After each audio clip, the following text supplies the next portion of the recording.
En la primera enseñanza consideramos el significado de pueblo de Dios, tanto en la antigua dispensación, que es lo mismo en el Antiguo Testamento, en el Antiguo Pacto, como en el Nuevo. Y concluimos que no significan lo mismo y que por ende no hay, esta es una palabra técnica muy importante, no hay una continuidad. Ojo, nosotros somos bautistas particulares, debemos saber esto, no hay una continuidad en el modelo de membresía entre el Antiguo Pacto y el Nuevo. No la hay. No podemos empatar la circuncisión del Antiguo con el bautismo de los infantes en el Nuevo. En el segundo estudio nos adentramos un poco más en la estructura, cuestiones básicas, por supuesto, de la membresía del Nuevo Pacto, y creo que probamos, quizás más allá de la duda razonable, que la membresía de las iglesias del Nuevo Pacto son membresías regeneradas. Recuerden, hermanos, que estos son fundamentos, vuestro pastor ahora os lo aclaró, estas son cuestiones básicas, y como pastores, en realidad nosotros esperamos que los hermanos de la iglesia tomen estas ayudas, estas bendiciones para edificación, y bajo la guía nuestra, ustedes puedan ahondar o profundizar un poquito más en casa de aspectos que son básicos y de bendición para ustedes. Lo que yo pretendo a continuación, estimados hermanos, y soy consciente de que probablemente pues el tiempo no alcance, yo quiero presentarles una radiografía más o menos definida, y digo radiografía más o menos definida porque las radiografías no siempre son la mejor manera para ver algo que está sucediendo al interior del cuerpo. No obstante, nos presentan un panorama claro, al menos básico, de lo que sucede al interior del cuerpo. Así que yo quiero presentarles, hermanos, una radiografía de quiénes eran los creyentes que hacían parte de la membresía de las iglesias locales, pero sobre todo, qué cosas los caracterizaban y cómo ellos fueron llamados a vivir. Así que vamos a tener un poquito de estos aspectos. ¿Quiénes eran los miembros de las iglesias locales? Voy a repetirles algo que ustedes saben. Cuando miramos la membresía de la iglesia de Jerusalén, miramos que las personas se arrepintieron de sus pecados y creyeron en el evangelio predicado. Pero todos sabemos que la fe y el arrepentimiento de la membresía de la iglesia local en Jerusalén no fue un hecho aislado. Esta norma se repite, o la obra de Dios mejor, se repite más adelante en la iglesia de Antioquía, y este asunto de la fe o de las gracias salvíficas, de la fe y del arrepentimiento, gracias concomitantes, abro paréntesis explicativo, no podemos argumentar que alguien tiene fe en Cristo y sigue amando sus pecados y viviendo sus pecados, y de la misma manera no podemos argumentar que alguien se ha arrepentido de sus pecados y se ha apartado de ellos sin abrazar a Cristo. Son gracias concomitantes. La una sucede junto con la otra. ¿Cuál primero? Es un asunto que los teólogos nunca han podido resolver. No obstante, en realidad no nos interesa tanto el punto.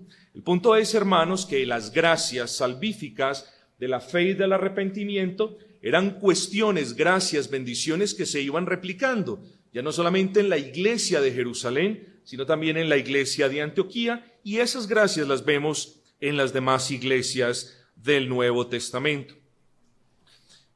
Pero hay algo más, hermanos. Fue allí en Antioquía donde, ustedes lo conocen, el texto lo dice, a los creyentes se les llamó por primera vez cristianos. Bueno, hermanos, en realidad cuando uno consulta un comentario, unos dicen que se les llamó cristianos a manera de burla. Otros dicen que se les llamó cristianos por otras razones. De nuevo, este asunto no nos interesa tanto como el siguiente.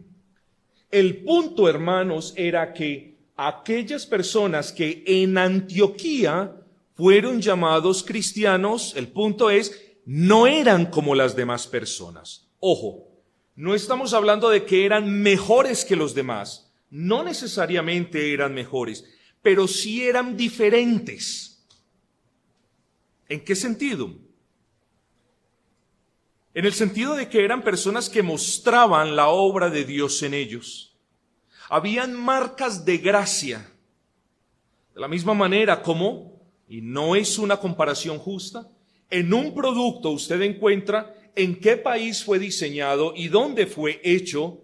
Así los creyentes comenzaron a ser distinguidos por una serie de gracias, además de las gracias de la fe y del arrepentimiento. Entonces luego, hermanos, cuando hablamos de una membresía de una iglesia local, no nos podemos quedar, hermanos, son personas que han creído en Cristo y se han arrepentido para vida. No, hermanos, hay más marcas de gracia, y si bien hoy no las podemos considerar en su totalidad, es necesario o es bueno, hermanos, que allí, hermanos, en esos hermanos de la iglesia de Antioquía, se veían las marcas de las manos del alfarero que obraron en esos corazones. Estos hermanos no eran seres andantes que vivían en la perfección, pero eran pecadores, hermanos, que reflejaban las virtudes del Salvador. Estas personas comenzaron a ser conocidas por la manera como hablaban. Estas personas ya no hablaban las cosas del mundo, ya no mentían como mentía el mundo. Y estas son cosas que, si bien las sabemos o las tenemos o las damos por sentadas, es bueno que nos estemos examinando a menudo si esas gracias están con nosotros y si nosotros persistimos por la gracia de Dios en estas virtudes. Eran personas en quienes Dios había obrado, personas que habían sufrido un cambio de vida absoluto, un cambio de mente, un cambio de inclinaciones, un cambio de deseos, un cambio de afectos. Estas personas, hermanos, los cristianos, fueron personas, o continuamos siendo por la gracia del Señor, personas diferentes a las del mundo. Puede que el mundo tenga personas más sabias, más inteligentes. Puede que en el mundo existan personas que tengan más dinero, que tengan más dignidades, que tengan una cosa y la otra. Pero nosotros tenemos, hermanos, lo que el mundo no tiene.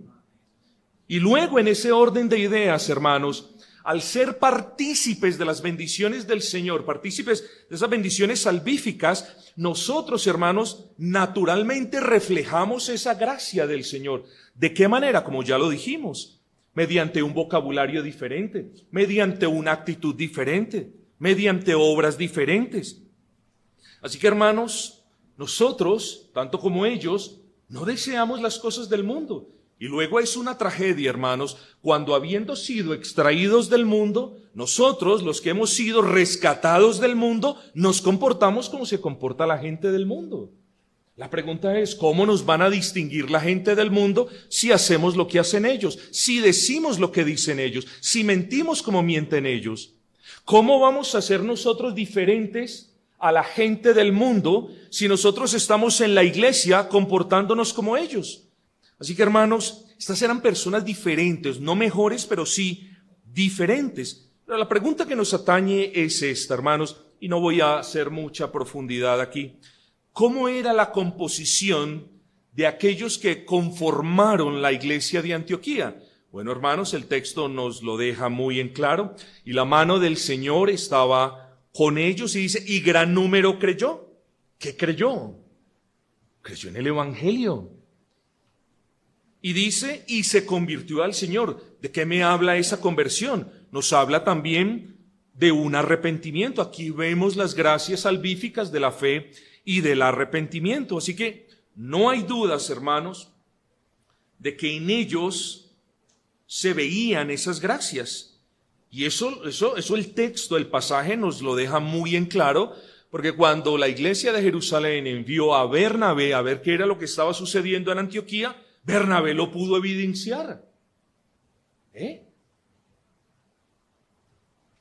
Hermanos, ¿puede ver el mundo en nosotros que no somos del mundo? ¿Puede ver el mundo en nosotros que hablamos diferente al mundo? ¿Puede ver el mundo en usted que no desea las cosas que ellos desean? Hermanos, nosotros pertenecemos a una iglesia local. Y como miembros de esa iglesia local, nosotros debemos o somos los llamados a testificar de la eficacia de la gracia de Cristo en nosotros. Nosotros, Dios no nos llama a que testifiquemos de algo que Él no nos ha dado.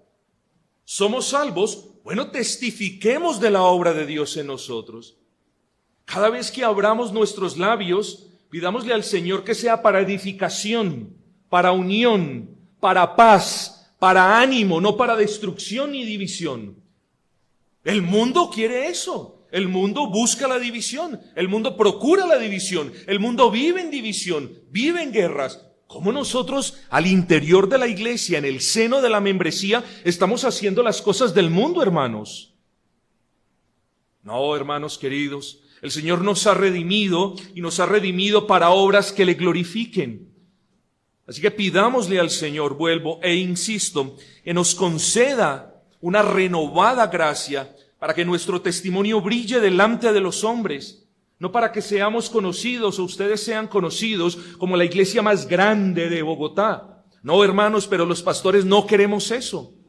Los pastores queremos que nuestras iglesias, las iglesias más bien que presidimos, sean conocidas por ser las iglesias fieles. Y cuando usted busca en la gracia del Señor ser fiel a Cristo, usted no lo está haciendo por sus pastores. Usted lo está haciendo, lo debe hacer porque ama a Cristo. Luego, mi amado hermano, la iglesia de Antioquía nos representa un hermoso patrón de personas que habían creído el evangelio, que se habían arrepentido para vida. Pero además de lo anterior, yo quiero que usted note lo siguiente. Versículo 23 dice: cuando llegó Bernabé y vio la gracia de Dios. Yo quiero, sin faltarle al respeto, ¿cómo es posible ver la gracia de Dios? ¿Acaso la gracia de Dios se puede ver? ¿Acaso hay algo que yo pueda ver? Hermanos, los frutos, la gracia de Dios produce frutos en el corazón del creyente. Frutos de misericordia, frutos de amor mutuo, frutos de deseo, de crecimiento de la obra. Hermanos, Bernabé llegó a la iglesia y no pasaron muchos días antes de que él viera la gracia de Dios manifestada en los hermanos. Eran hermanos que posiblemente no estaban abriendo mucho sus bocas, sino que eran consecuentes, sus testimonios eran consecuentes con su profesión de fe. Y Bernabé notó eso. Y aquí en la Escritura quedó eso consignado para nosotros.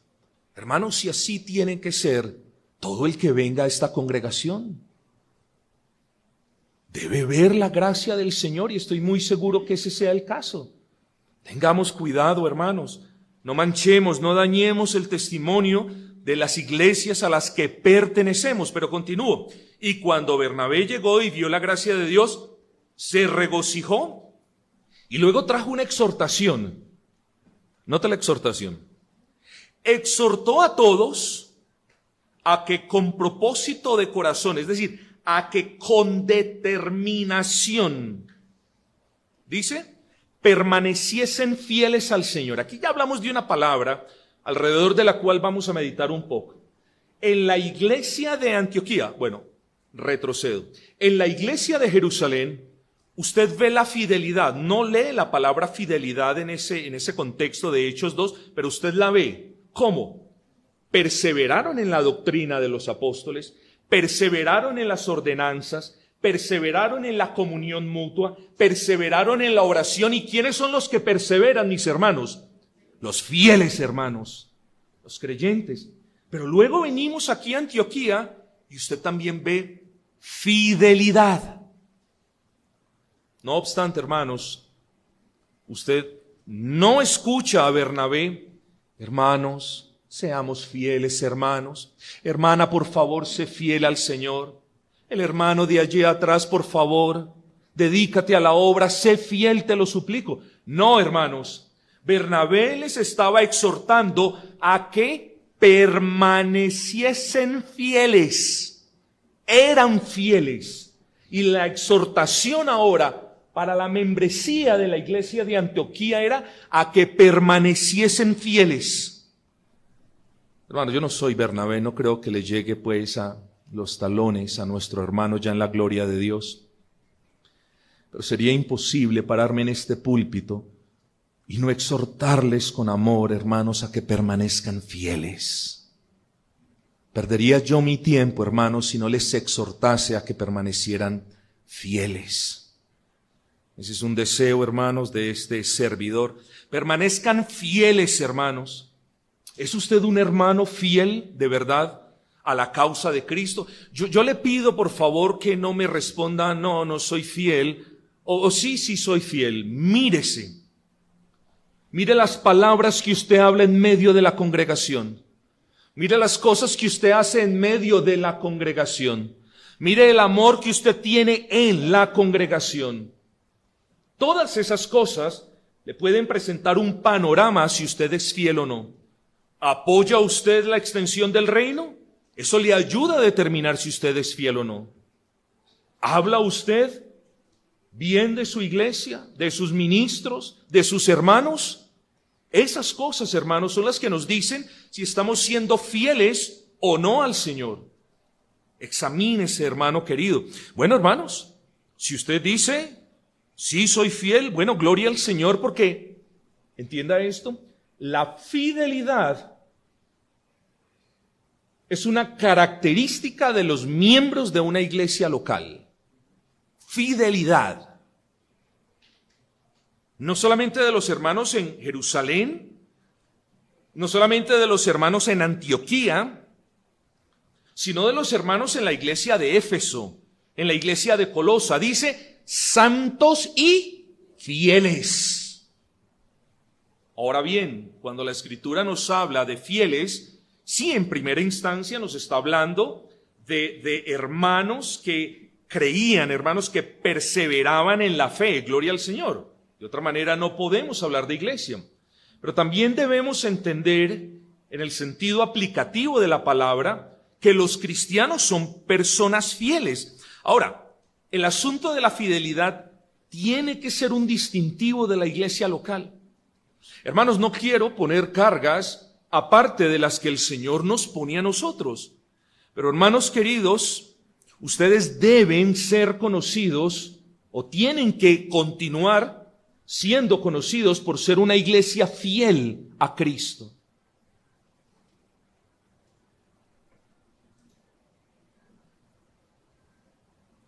¿Cuál es el problema entonces? El problema es que hay cristianos que quieren vivir como mundanos. Ya me van a entender por qué. Hay una expresión, hermanos, sumamente vulgar, grosera, que a muchos les causa risa, como todo lo del mundo. Esa frase repulsiva y vulgar, usted la ha escuchado, se llama amigos con derechos. Me excusan la expresión, usted la ha escuchado. ¿Yo por qué cito esto aquí? Hay cristianos que quieren vivir de esa manera en las iglesias. Hay cristianos que quieren disfrutar de una buena instrucción, de una buena comunión, de una buena predicación. Hay cristianos que quieren disfrutar de bendiciones que Dios da en el contexto de la iglesia, pero que no se quieren comprometer con la iglesia. Y yo me pregunto si aquí en la congregación hay 1, 2 o quizás 3, o no sé, que quieren todas estas bendiciones, que de hecho están recibiendo estas bendiciones, pero no se quieren comprometer con la iglesia.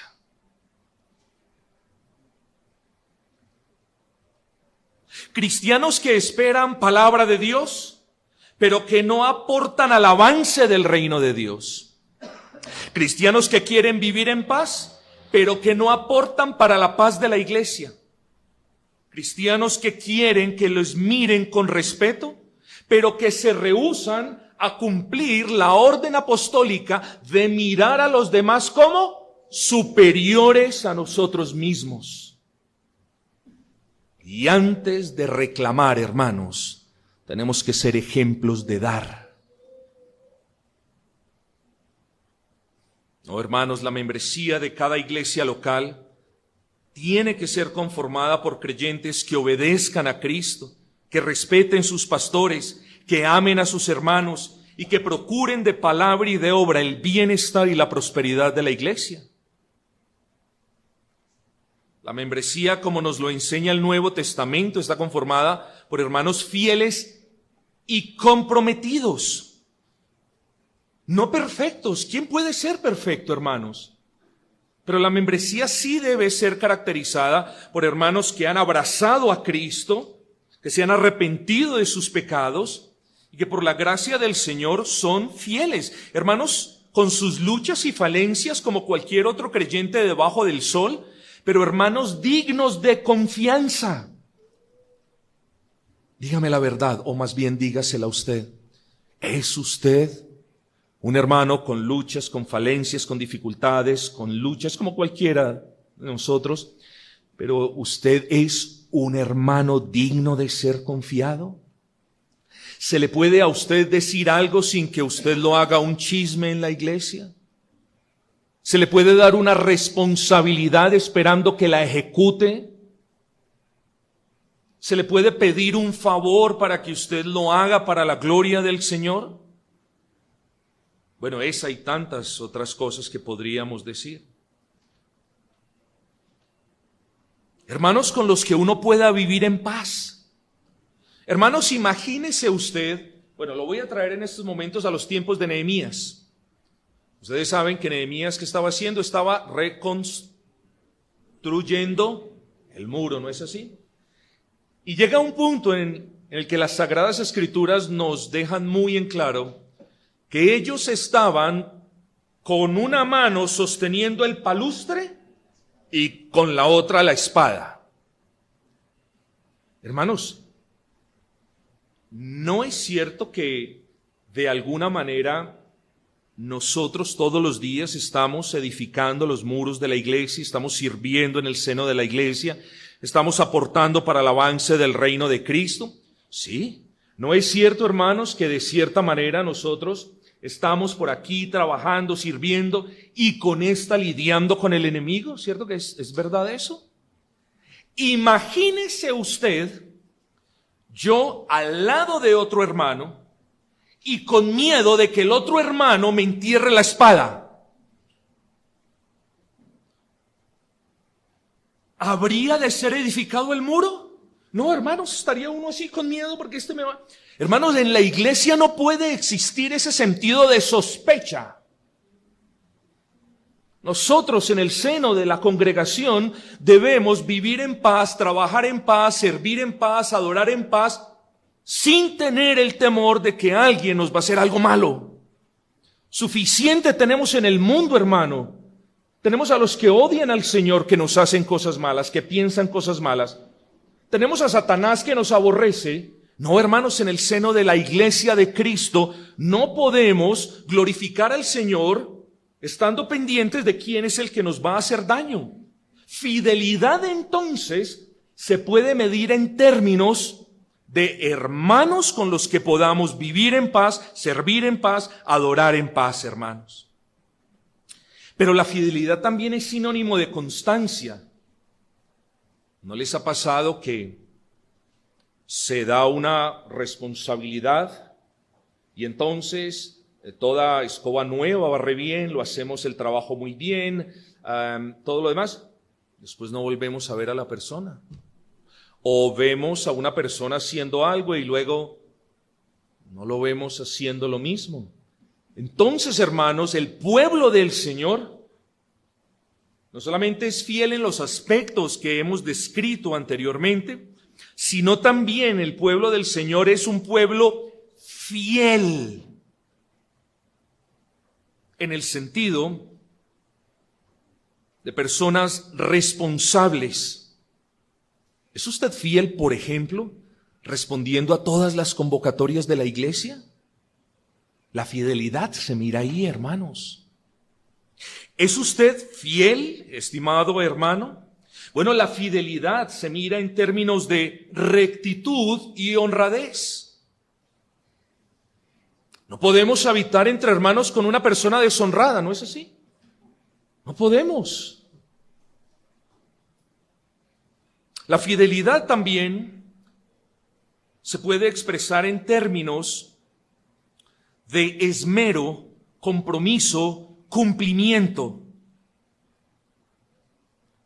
Cuando hablamos de que el esposo le es fiel a la esposa y la esposa le es fiel al esposo, hablamos de algo grande. Mi esposa me es fiel, luego la consecuencia, yo estoy tranquilo, yo estoy en paz, yo estoy gozoso, agradecido con el Señor. Bueno, mis hermanos, nosotros somos llamados a ser fieles a Cristo. Somos llamados a ser leales a la iglesia. Somos llamados a ser leales a quienes presiden la iglesia. Somos llamados a tener una preferencia por los hermanos de la iglesia. Hermanos queridos, esa es la iglesia neotestamentaria.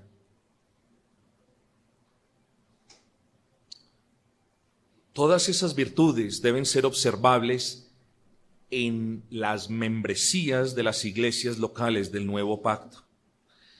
Y quizás pudiendo decir mucho más de lo que hemos dicho, hermanos, quiero a continuación enfocarme cómo son llamados los creyentes a vivir al interior de la membresía de las iglesias locales.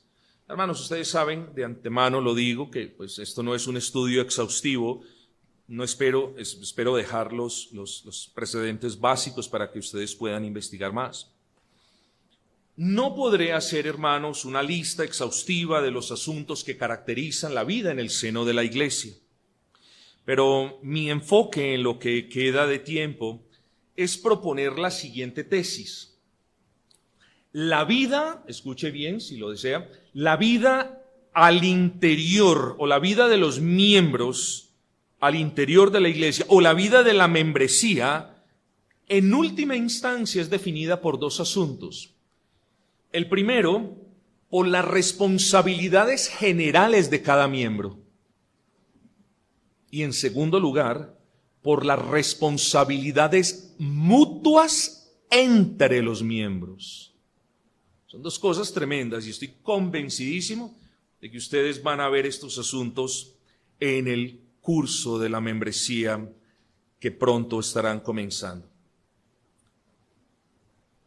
Vamos a examinar, hermanos, en lo que nos queda de tiempo, las responsabilidades mutuas entre los miembros. Y procedo de esta manera porque creo que gran parte de la vida al interior de la iglesia se define en términos del cumplimiento o incumplimiento de las responsabilidades y obligaciones y deberes que tenemos los unos para con los otros. Algunos puritanos llamaban las deudas mutuas. Una deuda mutua es algo que yo le debo a usted, por ejemplo, el respeto. Yo le debo a usted respeto y en ese orden de ideas usted me lo debe a mí. Cuando yo le pago la deuda a usted, cuando yo lo respeto a usted, pero usted no me respeta a mí, hay un desequilibrio en la balanza y luego no se honra a Dios. Bueno, en las cuestiones que vamos a leer a continuación, todos, hermanos, por favor, somos y apersonémonos de la responsabilidad que tenemos de cumplir con estos asuntos, de cumplir con estos deberes mutuos, porque en cierta manera y a grosso modo, así debemos vivir en el seno de la iglesia local. No sé si durante las dos primeras sesiones lo dije, creo que lo dije en la primera, pero de cuando en cuando, hermanos, tenemos la tendencia, ya usted me dirá si es así o no, de reclamar nuestros derechos. Y eso no está mal, hermanos. Si son asuntos justos Y si se reclaman con un buen espíritu cristiano a la luz de la palabra, con eso no hay problema. Con lo que hay problema en una iglesia local es cuando aquí estoy reclamando mis derechos, pero yo no estoy dispuesto a cumplir con mis deberes. Ahí sí hay un problema en la iglesia local. Lo que usted escuchará a continuación no es una exposición exhaustiva, pero sí deseo animarles y exhortarles con amor y respeto a que consideren que el pacto de membresía tiene que ver mucho con el cumplimiento de deberes. Por lo que esta enseñanza solo pretende señalar algunos de esos deberes y obligaciones mutuas a las que los creyentes del nuevo pacto son llamados. Hay más de 5, solamente voy a mencionar 5. ¿Cómo debemos vivir al interior de la membresía de una iglesia local? Y el deber número 1 es, debemos amarnos los unos a los otros. Hermanos, yo creo que esto solamente da para una serie de sermones. Yo le voy a decir que no es el amor. El amor no es un sentimiento. El amor no es algo etéreo. Por supuesto que el amor tiene un sentido subjetivo. No vamos a descartar ese aspecto. Pero cuando hablamos de amor, estamos hablando de una gracia que el Señor le concede a sus hijos para que nosotros busquemos el bienestar integral de nuestros hermanos. Lo estoy particularizando en el contexto de la iglesia local. Así que mis hermanos, amor no es abrazar y sobar. No, eso no es amor, hermanos. Pero cuando hablamos de amor en el seno de la iglesia local, estamos hablando de lo que nosotros hacemos por la gracia de Dios, buscando el beneficio y el bienestar integral de otro hermano. Incluso cuando amonestamos a otro hermano, e incluso cuando llamamos al arrepentimiento a un hermano, así le estamos demostrando amor. Porque amor no es lo que el hermano quiere oír. Amor es lo que le conviene al hermano. El amor es parte del fruto del Espíritu. Es una marca de gracia, un distintivo cristiano, un mandamiento de Cristo. Y además de todo esto, es el distintivo quizás por el que nosotros nos debemos conocer. El Señor Jesucristo nos ordena, Juan 13:34, les voy a leer el versículo muy rápido, que os améis unos a otros. Juan lo ordena, que nos amemos unos a otros. Pero no solamente el Señor Jesucristo, no solamente Juan, Pablo nos lo ordena. Porque vosotros mismos habéis aprendido de Dios que os améis unos a otros. Pedro nos lo ordena. Para el amor fraternal no fingido, dice, amaos unos a otros. Ahora bien, hermanos, ¿cómo debo yo amar al hermano? Lo dice la palabra, entrañablemente. Usted debe pedirle al Señor que obre en su corazón la gracia de poder buscar el bienestar integral de su hermano.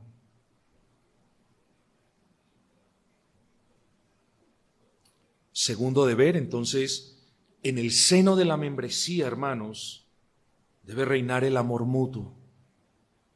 Ese amor que es capaz de corregir para edificación. Ese amor que debe exhortar para preservar la vida de un hermano. Ese amor que es una multiforme manifestación de la gracia de Dios. Pero sin amor, hermanos, ni siquiera podemos ser iglesia.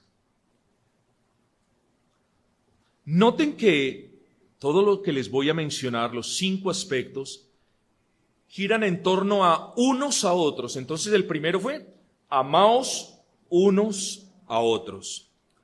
Segundo deber, hermanos, debemos ser benignos y misericordiosos unos con otros. Esa es otra responsabilidad que tenemos al interior, en el seno de la membresía de las iglesias locales. Efesios 4:32 nos dice, antes sed benignos unos con otros, misericordiosos. Hermanos, no buenas personas, no bellas personas, sino personas dispuestas siempre a hacerle el bien a nuestros hermanos. Deber número 3. Debemos perdonarnos los unos a los otros. Hermanos, ¿se imaginan ustedes qué sería de nosotros sin el perdón? Sencillamente hablando, estaríamos aún sumidos en el más oscuro y profundo de los pozos. Aún estaríamos en enemistad con Dios. Aquí, quizás hay personas que aún no tienen el perdón de Dios. Y yo llamaría la atención de esas personas, porque estamos hablando es del futuro eterno. Personas que pasan los días y no procuran el perdón de Dios. Y quiera el Señor entonces, con todo lo que hemos dicho, inquietar el corazón de estas personas, porque el futuro que les aguarda a quienes no reciben el perdón de Dios no es un futuro deseable. Hermanos, pero ¿qué haríamos nosotros si Dios no nos hubiéramos perdonado, si Dios no nos hubiese perdonado? ¿No tendríamos la ira de Dios sobre nuestras cabezas? ¿No estaríamos apartados de Él por toda la eternidad? Pero mis hermanos, Dios no solamente nos ha perdonado, nos ha reconciliado consigo mismo. Él ha cubierto la culpa de nuestras transgresiones y nos ha llevado hacia Él con cuerdas de amor. Pero no solo eso, no solamente, hermanos, nos ha perdonado, sino que ahora nos capacita para perdonar a los hermanos. Es cierto que hay faltas que necesitan ser tratadas de una manera más oficial, más formal, pero es cierto también, hermanos, que hay transgresiones menores, faltas que debemos cubrirlas con amor. Pero una cosa sí quiero decir, hermanos. El llamado a perdonar al hermano no significa y no tiene que ver nada con olvidar la ofensa. Perdonar no es olvidar. Nosotros los seres humanos no hemos sido diseñados para olvidar, no obstante, somos seres olvidadizos. El punto, hermanos, es perdonar es la decisión personal por la gracia de Dios de no volver a restregar el pecado del hermano cuando pensemos en ese pecado. Esa es la esencia básica del perdón. Usted sabe que no ha perdonado cuando usted piensa en una ofensa que alguien le hizo y está otra vez con rabia, y está con indisposición. Ahí sabe en realidad que no ha dado el perdón debido. Hermanos, las faltas menores se cubren con el amor que tenemos y hay otras que es necesaria que sean disciplinadas. Primero, porque Dios así lo ordena. Segundo, para protección de la iglesia. Tercero, para testimonio al mundo afuera. Y cuarto, con el deseo que, si el Señor lo permite, el infractor sea restablecido. Nunca interprete una disciplina bíblica como un acto de desamor. Nunca lo haga. Porque usted conoce que Dios al hijo que ama, a ese disciplina. Deber número 4. Hermanos, debemos sujetarnos los unos a los otros. Al considerar esta responsabilidad de que como miembros tenemos que sujetarnos o someternos los unos a los otros, podemos traer o pensar en varias razones. Por ejemplo, en Mateo 20:25, el Señor nos llama a eso para guardar nuestros corazones de la soberbia y de ataques de grandeza. Pero creo que hay un propósito más grande de la orden de Efesios 5:21. Esa orden es: someteos unos a otros en el temor de Dios. ¿Saben qué creo que hay ahí? Ahí hay una vindicación de la iglesia local. ¿En qué sentido? En el sentido de que aquellos que se rehúsan a entrar a la membresía son aquellos que se rehúsan al final de cuentas a sujetarse a los demás hermanos. Piensen eso. Es fácil estar fuera de la membresía. Pastor, no me puede disciplinar. Quizás algún día me pida que no vuelva a la iglesia, pero fuera de la membresía yo estoy tranquilo. Es cuando presentas tu vida delante de la iglesia local, donde en realidad estás sujetándote a la iglesia local. Así que, mis amados hermanos, piensen esto. No solo Pablo nos ordena sujetarnos los unos a los otros, sino también Pedro: someteos unos a otros, revestidos de humildad, que es esencialmente lo mismo. ¿No han escuchado ustedes esa expresión, yo me someto a Dios pero no a los hombres? Hermanos queridos, el que no sea capaz de sujetarse a los hermanos de la membresía de una iglesia, a quienes Dios mismo les ha dado las llaves de la disciplina del reino a nivel local, dudo que alguna vez se haya sujetado a Cristo para que sea su Señor, hermanos.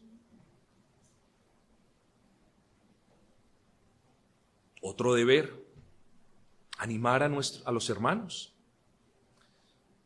¿Quién de nosotros, hermanos, no se ha desanimado en su caminar cristiano? Yo no sé ustedes, pero el desánimo es algo con lo que a menudo tenemos que lidiar como cristianos. Y si bien es cierto que nuestro propio pecado es la causa más común del desánimo, también es cierto que hay desánimo por otras situaciones diferentes. Entonces la cuestión no es si algún día nos vamos a desanimar. La cuestión es cuándo vendrá el desánimo. Y ahí, hermanos, cuando alguno de nosotros esté en desánimo, ahí es cuando es de gran bendición para la iglesia local que los hermanos firmes puedan animar a quienes están desanimados. Ahí es de gran bendición cuando el hermano maduro debe servir a Cristo levantando los brazos de quienes están caídos. Eso hacemos en las iglesias locales, hermanos, también. Y por eso deben ser o continuar siendo ustedes conocidos, porque se animan los unos a los otros. Eso es lo que nos dice Primera de Tesalonicenses 5:11. Dice: por lo cual, animaos unos a otros. Note, siempre es amaos unos a otros. Sed bondadosos unos a otros. Perdonaos unos a otros. Animaos unos a otros. Exhortados unos a otros. Esa es la iglesia local, mis hermanos. Manifestando estas cuestiones los unos a los otros. Así que, para terminar, quisiera cerrar con una muy breve meditación. Ustedes van a comenzar un curso de membresía pronto, hermanos, la próxima semana de hecho. Esta es una hermosa oportunidad que Dios les concede para recalibrar algunos tornillos que quizás están flojitos. Esta es una hermosa oportunidad que Dios les concede a quienes aún dudan de que sean convencidos, abran sus corazones a estas enseñanzas. Esta es una hermosa oportunidad que tiene la iglesia local de corregir quizás algo que, no lo sé, pueda ser corregido. Pero una exhortación les hago esta tarde en el nombre del Señor, hermanos. Valoren la iglesia local en la que se encuentran. Cuiden la iglesia local en la que Dios los ha bendecido. Sirvan en la iglesia local que tanto les ha servido a ustedes. Ayuden la iglesia local en la que Dios les ha ayudado. Bendigan la iglesia local en la que Dios les ha bendecido. Sean leales a la iglesia local, hermanos, porque muchos dicen, yo soy leal a Cristo. Bueno, usted es leal a Cristo, que es la cabeza. Comience siendo leal al cuerpo de Cristo, que es la iglesia. Dice usted, yo amo a Cristo, que es la cabeza. Comience amando más bíblicamente al cuerpo, que es la iglesia, hermanos. Porque el que no ama el cuerpo no ama la cabeza, hermanos. Y el que no es fiel con el cuerpo no es fiel con la cabeza, que es Cristo.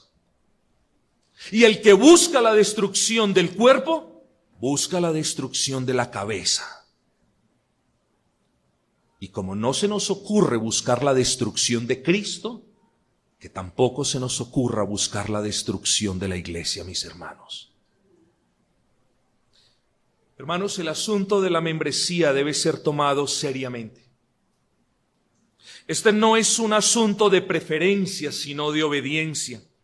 No es un asunto de me siento bien en la membresía, sino de es mi obligación glorificar a Dios desde la membresía.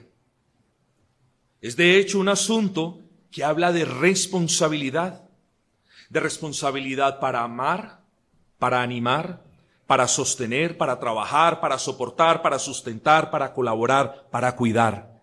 El miembro es responsable en estos aspectos.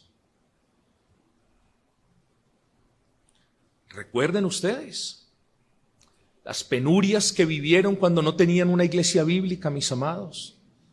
Recuerden ustedes cuando eran sujetos al uso y al abuso de vividores. Recuerden ustedes cuando eran explotados. Recuerden cuando no tenían una familia y ahora la tienen, hermanos. No sea usted el hijo necio que viene a amar a su padre cuando su padre se murió. Ya no hay nada que hacer. Valore lo que Dios le ha dado. Dios le ha dado una iglesia. Dios no lo ha dejado a usted en la intemperie del mundo. Dios le ha dado vida, lo ha adoptado en su familia. Respete la familia, respete la ley que gobierna la familia, respete al padre de familia y así glorificará al Señor. Recordemos que antes de haber sido adoptados en la familia del Padre, estábamos en el mundo, en las manos del maligno, desprovistos de gracia y con hambre y sed de justicia. ¿Y qué ha hecho tu buen Dios? Ha saciado el hambre y la sed de justicia y te ha dado el calor de una familia, el compañerismo de unos hermanos. No los maltrates, ámalos, guárdalos, cuídalos, respétalos. Y he aquí la clave apostólica: siempre míralos como superior a ti mismo. Lejos esté en nosotros ufanarnos y vanagloriarnos, pues antes de pertenecer a la familia del Padre, éramos unos tristes mendigos de la peor clase. Yo no sé cómo tú te sientes cuando piensas en tus épocas en el mundo, pero en términos cristianos, eso éramos. Unos tristes mendigos de la peor clase, hermanos. Mendigando en medio de nuestra miseria y dormidos en las embriagueces de nuestros pecados. ¿Y qué ha hecho Dios?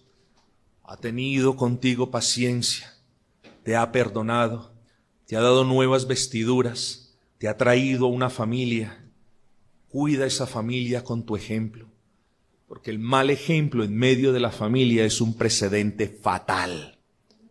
Y cuando hay un mal ejemplo en medio de una familia, el padre de familia es responsable de disciplinar ese mal ejemplo, porque si no lo disciplina, los demás van a querer imitarlo. Esa es la membresía, hermano. No es el conjuntico, no es el club donde nos sentimos muy bien y nos amamos y nos abrazamos. Para eso me imagino que habrán lugares aquí, ¿cierto? Pero la iglesia local es para amarla. Porque es una bendición de Dios, mi hermano. Cuídela, guárdela. Así que no nos ufanemos ni nos vanagloriemos, seamos agradecidos.